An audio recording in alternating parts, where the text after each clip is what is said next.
राज्यभरातील वर्तमानपत्रातील बातम्या व सोशल मीडिया बातम्यामुळे सामान्य नागरिकांच्या मनामध्ये संभ्रम निर्माण होऊन शासनाबद्दल नागरिकांच्या मनात असंतोष निर्माण होत आहे। याबाबत तात्काळ चौकशी करण्यात येऊन शासनाच्या वतीनं अधिकृत निवेदन प्रसिद्ध करण्यात यावे।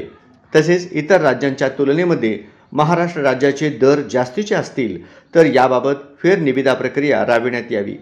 तामिळनाडू, झारखंड, पांडुचेरी व केरळ या राज्यामध्ये नंबर प्लेट बदलण्याची कारवाई सुरू झालेली नाही। त्या ठिकाणी शुल्कासंदर्भात आक्षेप नोंदविल्याने त्यासंबंधीची निविदा पुन्हा मागवली आहे। आज अखेर महाराष्ट्रात 2019 पूर्वीच्या 1.5 कोटी वाहनांपैकी 3 लाख वाहनधारकांनीच नवीन नंबर प्लेट बसवली आहे। यामध्ये परिवहन विभागाच्या नोंदणी प्रक्रिया व SOP जाचक प्रक्रिया आहे। याबाबत तात्काळ चौकशी करून राज्यामध्ये फेरनिविदा प्रक्रिया राबविण्यात येऊन तौलनिक रास्त शुल्कामध्ये नवीन नंबर प्लेट मिळावी अशी मागणी C2 वाहतूक संघटनेचे नेते कॉम्रेड सलीम मुल्ला यांनी ईमेलद्वारे मुख्यमंत्री देवेंद्र फडणवीस यांच्याकडे केली। 2019 पूर्वीच्या सर्व वाहनांना हाय सिक्युरिटी नंबर प्लेट बंधनकारक केलेली आहे।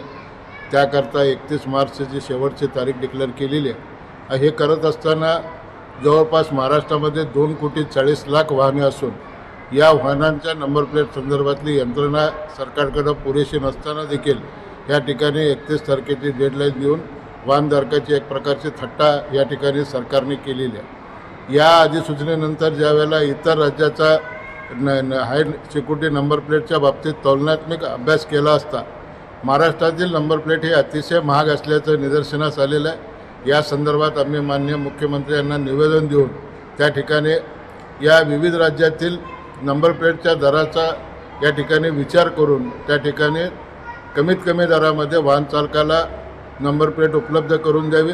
हाय सिक्युरिटी नंबर प्लेटला आमचा विरोध नसून त्याबाबतची जी कारवाई आहे ती कारवाई अतिशय जटिल या ठिकाणी करण्यात आलेली आहे। आणि आजपर्यंतचा आमचा इतिहास पाहता RTO कार्यालयाकडून या ठिकाणी एकाही वाहनाचे बऱ्याचशा वाहनाचे अजून अभिलेखावर नोंदणी नाही आहे। 2019 पूर्वी अनेक वाहन हे हस्तांतरित झालेले आहेत, मालकं बदललेले आहेत, त्यांचे मोबाईल नंबर त्या ठिकाणी अपडेट नाही आहेत। अनेक अडचणी या ठिकाणी या नंबरसाठी नोंदण्याकरता वाहनधारकांना येत आहेत। या सर्व अडचणींचा विचार करून सरकारने याबाबतीत तोडगा काढावा म्हणून आम्ही माननीय मुख्यमंत्र्यांकडे यावेळेस मागणी केलेली आहे। याबाबतीत त्वरित निर्णय घ्यावा, अन्यथा या निर्णयाचा फायदा जनतेला न होता उलट जनतेला लुटण्याचं काम या ठिकाणी सरकारकडून केलं आहे असा संदेश लोकांमध्ये दिवसेंदिवस वाढत चाललेला आहे। याबाबतीत सरकारने गांभीर्याने विचार करून तातडीने उपाययोजना करावी अशी मागणी आम्ही या निमित्ताने सरकारकडे करत आहोत। निवेदनात असे म्हटले आहे